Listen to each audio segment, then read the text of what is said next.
Mesdames, Mesdemoiselles et Messieurs, bonsoir à nouveau, bonsoir à toutes et à tous.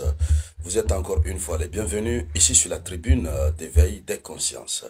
À la une de l'actualité internationale, Israël vient de donner la justification pourquoi Israël a donc éliminé les responsables du Hamas en frappant le Qatar.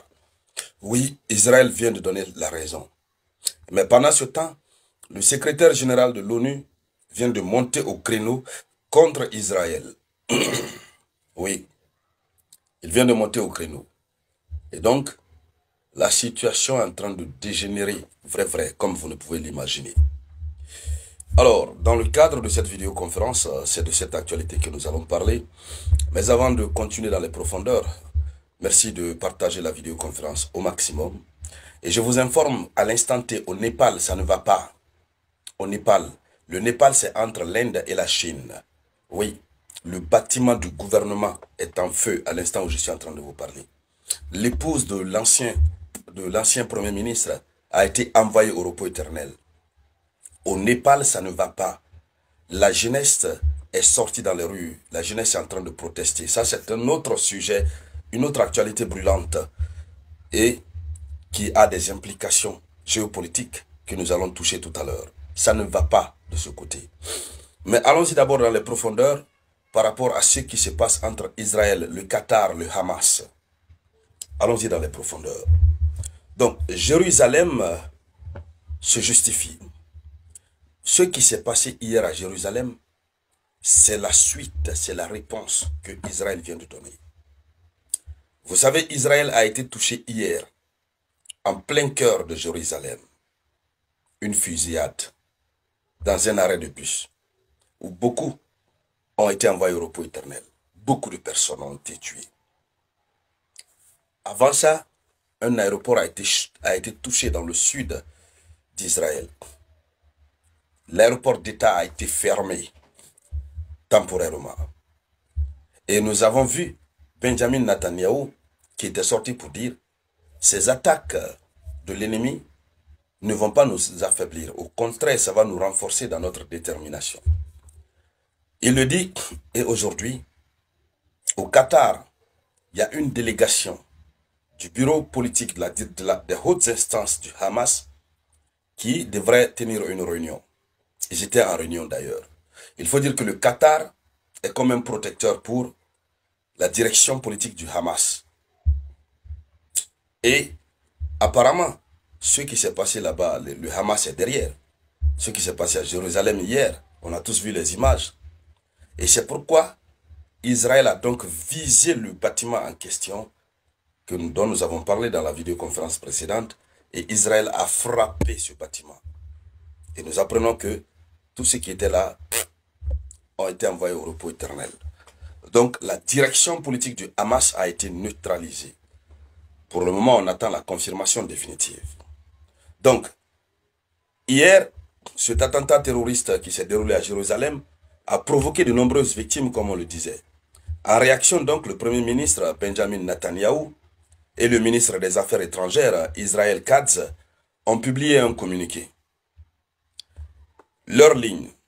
Israël a décidé d'éliminer la direction du Hamas, estimant que c'est une réponse légitime à l'agression.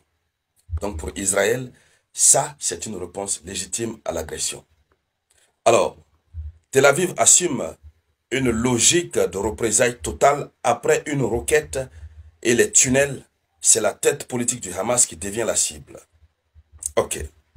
Et donc, la frappe à Doha, c'est un autre tournant stratégique. On n'a pas manqué de le dire dans la vidéoconférence précédente. Cette frappe à Doha, sur un bâtiment au Qatar, où se trouvait le chef du Hamas à Gaza et le chef du bureau du mouvement à l'étranger et d'autres figures du bureau politique. Ce bâtiment a été frappé. Donc, en frappant hors Gaza, Israël montre, encore une fois, qu'il n'existe plus de lieu de cachette pour les dirigeants du Hamas. Plus de sanctuaire.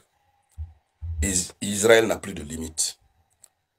Partout où ils vont se retrancher dans ce monde, ils seront pourchassés par la colère d'Israël, rattrapés et ils seront envoyés vers le repos éternel. Alors, voici une situation qui devient compliquée. Et ce n'est plus une guerre de frontières. C'est une traque mondiale de la direction du Hamas.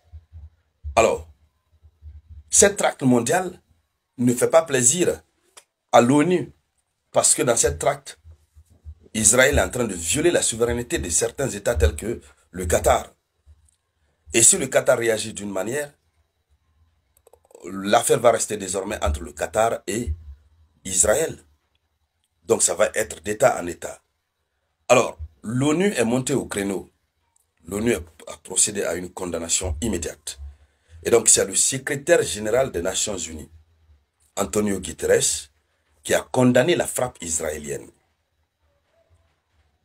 Il condamne la frappe israélienne. On sait que Antonio Guterres a été déclaré persona non grata en Israël.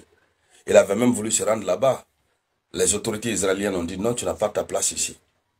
Alors, donc, mais tout qu'on fait dans son rôle de secrétaire général de la plus grande organisation internationale, il est sorti pour condamner la frappe du côté du Qatar.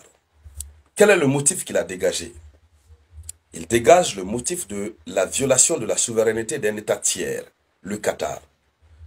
Ça veut dire qu'il n'interdit pas à Israël de pourchasser la direction du Hamas, mais jusqu'à frapper sur un autre territoire souverain. Mais c'est-à-dire Israël se croit le maître du monde à l'image de son boss, l'Amérique. Donc, les Nations Unies disent, le secrétaire général de l'ONU dit qu'il y a violation de la souveraineté d'un État tiers, qui est le Qatar. Et il y a la mise en danger de la stabilité régionale. Alors, même l'ONU, souvent paralysée sur ce dossier israélo-palestinien, hausse le ton. Cela montre la gravité de l'acte. La situation devient très grave. Mais toujours, le Qatar est dans ce dilemme. Toujours le Qatar est dans un dilemme. Et il faut dire que cette frappe fragilise le rôle de médiateur de Qatar et risque d'entraîner une crise diplomatique, comme on n'avait pas manqué de le dire tout à l'heure. Le Qatar risque d'entrer en guerre avec Israël. Alors, qu'est-ce qu'il faut dire en conclusion? En conclusion, en assumant publiquement l'élimination ciblée des dirigeants du Hamas, Israël internationalise le conflit et défie les règles diplomatiques mondiales. Et donc, ce que cela peut conduire, vous savez déjà, lorsque le conflit s'internationalise. Et donc, mesdames, mesdemoiselles et messieurs, c'était ça la une de l'actualité internationale. Merci de la partager au maximum. Je vous reviens tout à l'heure avec de nouvelles informations.